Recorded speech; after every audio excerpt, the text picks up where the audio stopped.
Hi everyone, I'm Lindsay and this is Oh My Scars, a podcast educating you on the everyday life of living with a disability. Now, today I wanted to talk about the subject of child specifics or child aids, and basically what that is. The simple definition of that is someone who will help your child physically with anything that they need help with, as far as going from class to class, loading and reloading books into a school bag. If they have lockers, they help them with the lockers, and they help them to the restroom. If they fall, they're trained to learn how to safely pick up the child. They can take notes in class. They can help them take tests in class, and just basically that's what their job description is. They're not teachers, so they should not be confused with teachers. They have no formal education as far as educating children goes. They could be training to do as such, and they're using this as sort of like intern hours or something like that. But in a normal situation, I don't believe that that's the case. They are there to provide. They're not there to provide any advantages or disadvantages to the child. So what I mean by advantages is that they're not there to, for instance, let's just say that they're taking a test for the child and the child is giving them what answers they want, but they know that the answer that the child is giving them is incorrect. It is not within their job to either probe the child into coming up with the correct answer, or to say, "Are you sure?" or to put down the right answer. That would be an unfair advantage to the rest of the students. They're not there to do that. And if they are caught doing something like that, then they will be let go, because that's an unfair advantage. The child is supposed to be taking the test for themselves, and the child specific is not meant to do that. So if you're taking a test and the question is what's 2 plus 2, and the child says 5, but the child specific knows that it's 4, they can't say, "Okay, well, are you sure? Let's count," or anything like that, because they're not the teacher. That's not what they're meant to do. So that's basically that. Now, what I mean by disadvantage is they're basically supposed to be an extension of the child and not of the teacher. So their job is to sort of sit there and wait until the child needs help with something, or asks for help with something, but not to discipline or to put into effect a discipline type of situation. So let's just say that I'm passing notes in class, or I'm talking in class. It is not their job to tell me to stop talking, or to tell the teacher that I'm talking so that the teacher can then discipline me. I shouldn't have any disadvantage or advantage over any other student in the classroom. So if there was another student in the classroom doing the same thing that I was doing, and they would have only gotten caught if the teacher caught them, then that should be the same thing that I am allowed. I should be allowed the same things as every other student in the classroom. So if you are a parent of a child who either will require or who does require a child specific, I urge you to get in there with the administrators, with the school board, and demand that you get to know the person that will be looking after your child. That you be part of that process. Because no parent wants their child to be looked after by someone that they don't know. It's like hiring a babysitter when you've never met the person before. It's saying, "Oh, well, you can go up the street and the nice lady in that house will watch over you, but you've never met the nice lady before." It's something like that. Like, you just need to make sure that the person that is taking care of your child is someone that you mesh well with, because if all goes well, you'll be having this person in your life for a really long time. So that's important. And a lot of parents are kind of like, well, the school's going to do what's best, but that's not always the case. I hate to say it that way, but it's true. The school's going to do what's best for the school and what's best for the school district. So you need to just be involved in that way, and you need to only do what makes you feel comfortable. So that's just something that I wanted to point out. So the unfair advantages and the unfair disadvantages are just two of the things that should be looked out for. And a lot of times your child may not be able to, or they won't say anything if they run into something like that. But it's important to listen if it does get brought to your attention in some way. You need to listen, because it does happen. Because when you have an adult seeing a child doing something that they're not supposed to be doing, it's natural for the adult to want to tell them to stop, or the adult to make sure that it gets stopped in some sort of way. But it's not their job to do that. So how I came about with getting a child specific when I was a kid was that I had an IEP, which is an individualized education program. And basically what that entails is that it outlines what the expectations of the child are, as well as what the expectations of the teachers are for that child's education and things like that. And I'll try to get a copy, because I know that my mom has some of my past IEPs that I had when I was in school. So I'll try to get a copy of that and then put it on Facebook and Tumblr.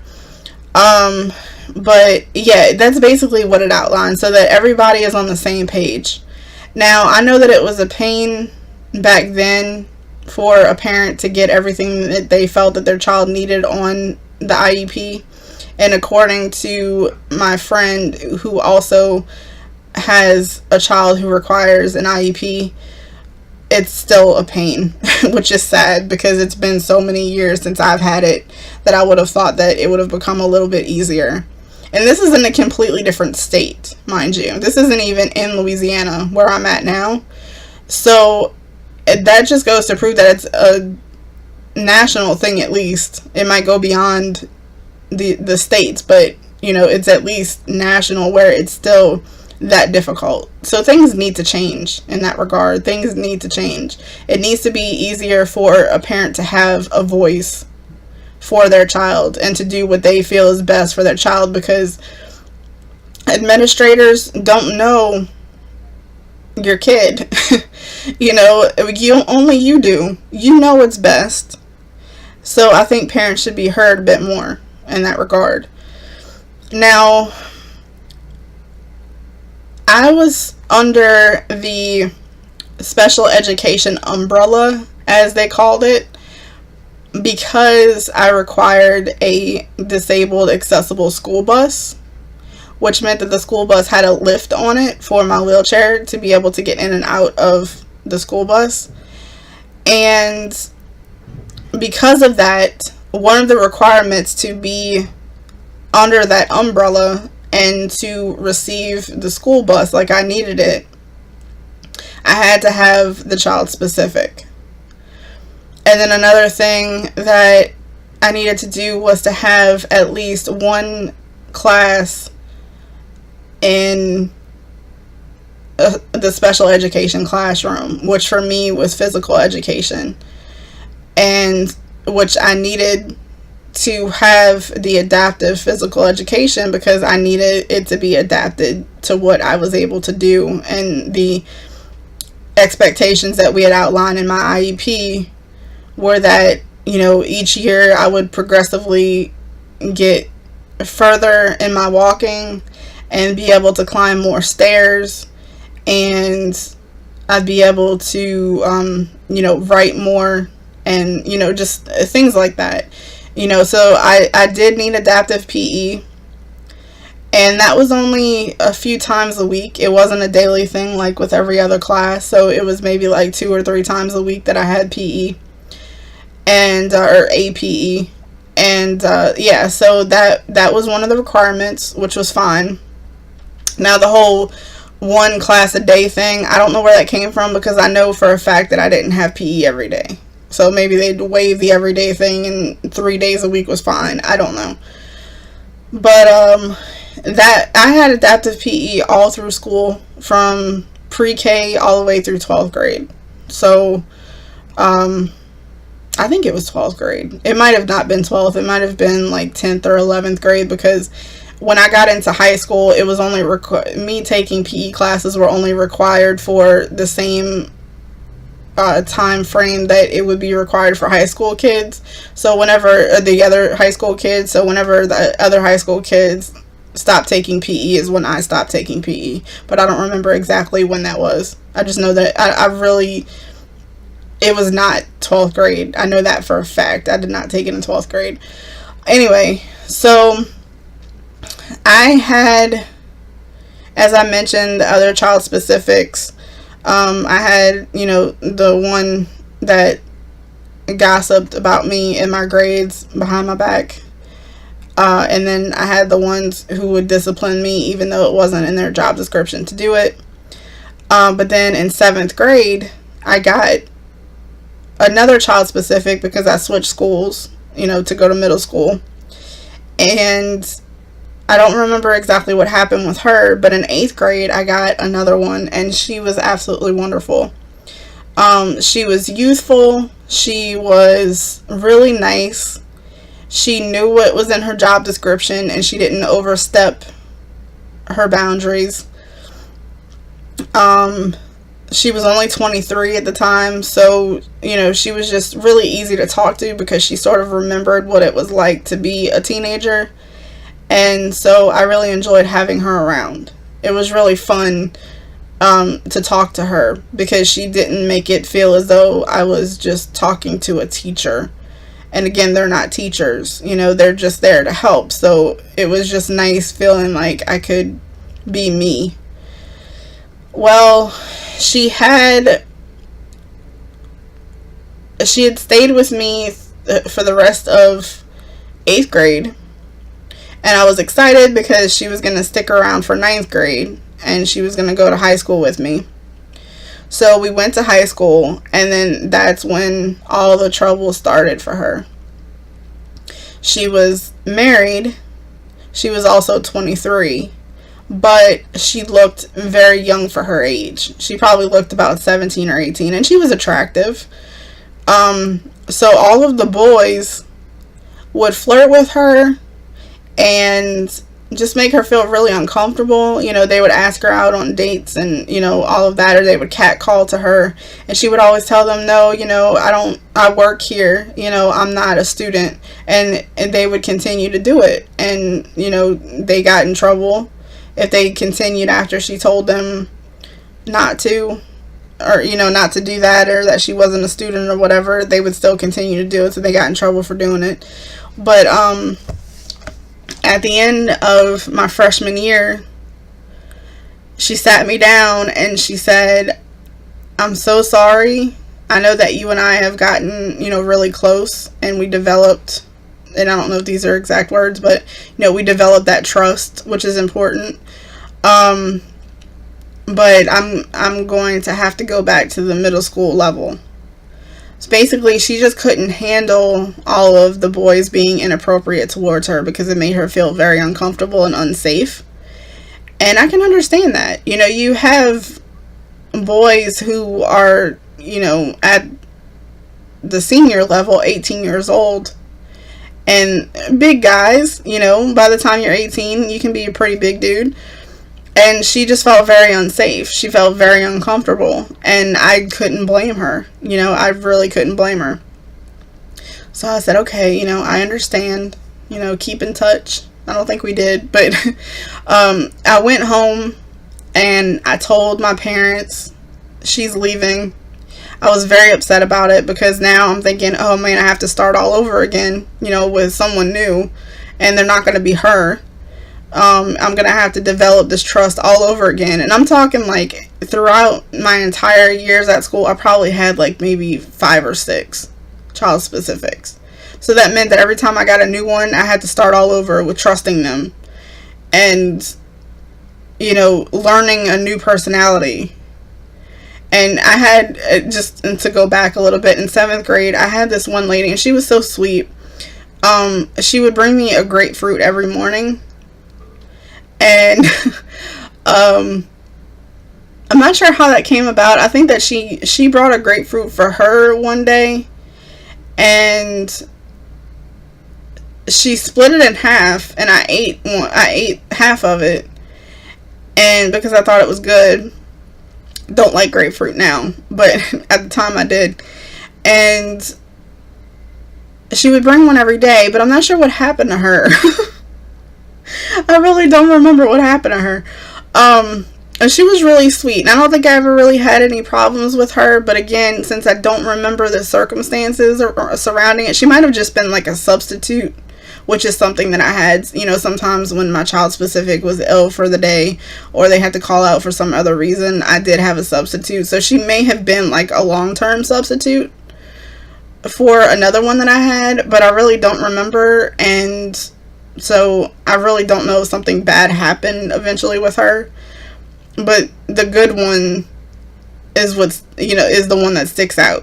The one that I really connected with. So that's why I'm talking about her. If I could speak more specifically on the other ones, other than the ones that were not good, then I would. I'm pretty sure not all of them were terrible. But again, I don't remember. So anyway, I told my parents, and I said, oh, man, you know, I'm going to have to get to know another one all over again. And, you know, I've had to do this almost every year for the last however long it's been. And at this point in 9th grade, or by the end of 9th grade, I was 14, I believe. And I started school, kindergarten, a year earlier at 5 instead of 6. So that meant that in each grade I was a year younger than I was supposed to be. So I told my mom and dad, I said, I don't want a child specific anymore. I'm in high school now. I've made friends this year. I'm not shy about asking for help if I need it. I would really just love to be on my own now. If I need help opening the door, I'll either figure out how to open it myself, or I'll ask someone else to open it. If I drop something on the floor, I'll ask someone to pick it up. If I fall, it happens. Someone will be around to help me. And by the way, I never fell when I was in high school. Let's just make that clear. Because I had a scooter and I stayed in it until I absolutely, you know, needed to like transfer to a desk or needed to like go into the restroom stall. So, never fell in high school. So that wasn't ever an issue. At this point, I had learned how to maintain my balance pretty well. Because I was taught that in APE. You know, how that was another thing that they taught me, was how to fall without hurting myself and how to maintain balance. So now, really, the only time that I ever fall is when there's like something that I trip on. But it's not just something that happens like it did when I was younger. So anyway, you know, I said basically all of the things that a child specific does for me, I can do for myself, or I can ask someone to do it for me. I don't need it anymore. I don't want it anymore. I want to be a normal teenager for the rest of high school. I don't want someone following me around, especially someone new that I don't know and trust. And I was ready to get out of that whole social abnormality, I guess. I wanted to just be a normal teenager. If I wanted to do something that I wasn't supposed to do, I wanted to just be able to do it and get in trouble just like everybody else. Not that I did, but, I wanted the option. So I talked to my parents about it, and they said, okay, we'll look into it. And I found out a little bit later, maybe later on in the process of us trying to figure it all out, that my parents were not very happy with my decision. They were very leery of it because they were scared that something bad was going to happen to me. But the point to make in that is that they listened to me. They took what I wanted into consideration. They took the benefits that I had presented to them, because at this point I was able to articulate myself enough to explain to them why I didn't want it, instead of just saying, oh, I don't. And so I was taken seriously. The things that I wanted, I was taken seriously by them, because I was able to tell them the reasons that I didn't want it and the reasons why I didn't think I needed it, or them, why I didn't need a child specific anymore. So the struggles that they had to go through to get this done was absolutely ridiculous. Now, in my opinion, if a student is disabled and they need to get to school because they use a wheelchair or some other mobility aid, they should have a right, as long as a bus is available to pick them up, they should have a right to that bus, regardless of whether they're in special education classes or any of that other sort of information. And if I was, and I don't know if it's like that now, because again, I'm not part of the school system because I don't have children, and I've been out of school for a long time. But at the time, all of those requirements that I mentioned earlier about the child specific and about the special education class and all of that, that was in effect for me to be able to keep the school bus. Now, as a disabled person, I have just as much right to an education as everyone else. So if there's a school bus that is willing to, because a lot of the school buses are privately owned by the drivers, if there's a school bus that is willing to come to my home and pick me up, why should me not go having a special education class or have a child specific be a problem? I don't understand that. I'm entitled to get to school just like everyone else. But it was a problem. My parents had to go to the school board.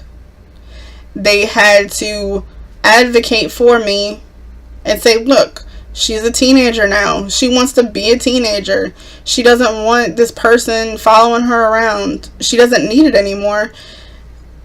Whoever you hire to take care of her can better help another student. They can help someone else who actually needs the help. Our daughter doesn't need the help. So eventually, by the beginning of my sophomore year, they spent the whole summer working through this to try to get what I needed done. But by my sophomore year, they were given the green light and told that I would not be receiving a child specific in my sophomore year. Now, when my parents came home from that meeting and told me that they agreed to their proposal that I didn't need a child specific anymore, I cannot express to you how liberating that was for me. At that point in my life, that was probably the most liberated feeling I had ever felt in my entire life. I finally felt like a normal teenager. I felt like I was going to go to school and I was going to be able to hang out with my friends, and I wasn't going to have to be at the whim of this other person. As long as I did what I had to do, as long as I went to class and I was, successful and going to class. And at this point, I had learned a lot of the skills that I wasn't able to do as a young child. You know, like going to my locker, which we didn't have lockers in elementary school, but you know, I was able to go to my locker. The only amendment that they made to my IEP after the child specific, after I didn't have one anymore, was that I was allowed to leave class 5 minutes early, and I was allowed to go to my bus 5 to 10 minutes early. And teachers usually stop teaching about 5 minutes prior to the bell ringing anyway. So when you see on TV where the teachers are talking up until like the bell rings, that just doesn't happen. At least it never did in any of my grades, because they're not going to want to be cut off at, you know, in the middle of their sentence or in the middle of their lesson. So if the class is an hour long, they're going to plan a 55-minute class. They're not going to plan it for the entire hour where they're still talking when the bell rings. And that always happens. And they're like in the middle of a sentence and they're like, okay, we'll see you next time. No, that doesn't happen. Teachers aren't caught by surprise. And again, I've taken education classes, so I know how that works. And it does not work that way. If you have an hour-long class, you plan a 55-minute class lesson. At least that's what I would do if I was a teacher. And that's, you know, in my education classes that I took in college, that was, you know, I don't think it touched directly on that, but it seemed like that would have been the best idea, so that you can get all of the information in and you're not like cut off at the last minute. So I didn't lose anything by leaving class 5 minutes early. At the end of the day, the teachers always allowed for the students to, you know, pack up their things anyway. And so that's basically what those 5 minutes were. And the reason that I was able to leave 5 minutes early, even though I had an electric scooter at school, was so that I could get to class without having to compete with the other students to get from place to place. So, I was always at my next class on time and everything like that. So that was the only amendment, other than not having the child specific, that was put in place when I didn't have one anymore. But I was able to go to my sophomore year. I didn't have any problems. At this point, I had learned to take my own notes, which I think I probably struggled with when I was younger. You know, toting around my school bag, but because I was able to leave class 5 minutes early, I could maybe get like 2 classes worth of books in a basket that I had on my scooter. And so that way I didn't have to worry about doing the locker every time. And then at the end of the school day, I was able to go to my locker, get what I needed for home, and then put it in my school bag. It was never an issue. So yeah, I never had any trouble at all. And Mom said, I talked to her about this the other day. She said, and you never complained about not having one? You never said, oh man, you know, well, they did really help me with this. I wish I still had one. She said that I never said anything like that.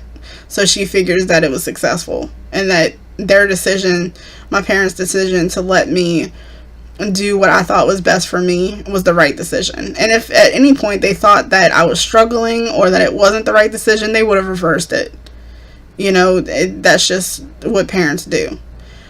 But I encourage you that if you do have a child in a similar situation as me, that you listen to them once they get to a certain point. If they have learned the skills that I learned to be able to do on my own, whereas when I was younger, yeah, I really did need a child specific. I needed someone to help me get to the restroom. I needed help getting around. I needed help with writing things and, you know, just putting my school bag, or you putting items back in my school bag and all of that and all of that sort of thing. I did need help with all of that. But once I got to a certain point, I grew. I was able to do things myself. And so it's really important that you listen to your child and gauge what they need by what they say. Do what's best for them, but also do what's best for them. And what I mean by that is, what's best for them might not be best for you. So, you know, do what you think they need to be done, or do what you think they need to be done, but also if it would make them happier to have something done that doesn't necessarily, like, they don't need, like with me, also listen to that. So that's basically all I have about this particular subject. But I will see you all next time. Please make sure to check me out on Twitter and Tumblr at Oh My Scars Pod, and on Facebook at Oh My Scars. And I will see you all very, very soon. Bye.